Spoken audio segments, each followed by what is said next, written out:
৭৪তম miss universe নির্বাচিত হয়েছেন Mexico সুন্দরী ফাতেমা বশ। ১৯ নভেম্বর ভোরের প্রথম ১২০ প্রতিযোগী থেকে সেরা ৩০ বেছে নেওয়া হয়। সেখানে নির্বাচিত হন বাংলাদেশের তানজিয়া জামান মিথিলা। এরপর সুইমিং কস্টিউম রাউন্ড শেষে বাছাই করা হয় সেরা ১২। এই প্রতিযোগিতায় অংশ নেয় একটি গাউন্ড ওয়ার্ক সেশনে। সেখান থেকেই বাছাই করা হয় সেরা ৫ সুন্দরীকে। এই ৫ জনের মধ্যে ছিলেন মেক্সিকো, থাইল্যান্ড, ফিলিপাইন, ভেনেজুয়েলা ও আইভরি কোস্টের প্রতিযোগীরা, যাদের সবাইকে ২টি করে প্রশ্ন করা হয়। একটি স্বতন্ত্র প্রশ্ন, অর্থাৎ ৫ জনকে ৫টি আলাদা প্রশ্ন করা হয়। আরেকটি প্রশ্ন ছিল কমন, অর্থাৎ সবার জন্যই ছিল একই প্রশ্ন।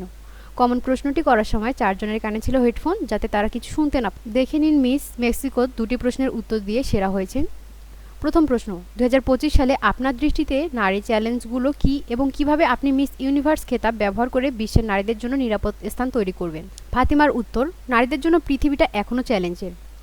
একজন নারী ও মিস ইউনিভার্স হিসেবে অন্যের কল্যাণে আমার বক্তব্য এবং শক্তি কাজে লাগাবো, কেননা এখন আমরা এখানে এসেছি কথা বলার জন্য, পরিবর্তনের জন্য, এবং আমাদের সবই আছে। আমরা নারী, আমরা সাহসী, আমরা সবার সামনে দাঁড়িয়ে ইতিহাস গড়তে জানি। দ্বিতীয় প্রশ্ন, আজ আপনি মিস ইউনিভার্স ২০২৫ নির্বাচিত হলে এই প্ল্যাটফর্মটিকে কিভাবে তরুণদের ক্ষমতায়নের জন্য ব্যবহার করবেন? এই প্রশ্নের জবাবে সবচেয়ে শক্তিশালী উত্তর দিয়েছেন ফাতিমা বশ। এর উত্তরে ফাইনালে ফাতিমার সেরা মুকুট সংক্ষিপ্ত তবে শক্তিশালী সেই উত্তরে তিনি বাকিদের মন কাড়িয়ে দিয়েছেন। আত্মবিশ্বাস ও আত্মসম্মান আদতে মুকুটের মতোই শক্তিশালী।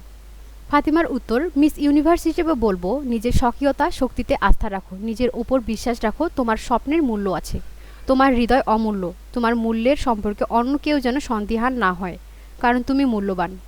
আর বলবো, তুমি শক্তিশালী, আর তোমার কণ্ঠস্বর সবার কানে পৌঁছে যাক। প্রশ্নোত্তর শেষে মিস ইউনিভার্স ২০২৫ এর চূড়ান্ত ফলাফল জানা যায়। সেরা হয়েছেন মেক্সিকোর ফাতিমা বশ।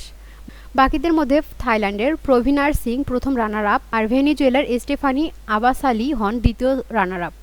চতুর্থ অবস্থানে ছিলেন ফিলিপাইনের আহতিশা মানালো ও পঞ্চম আইভরি কোস্টের আলভিয়া ইয়াসে।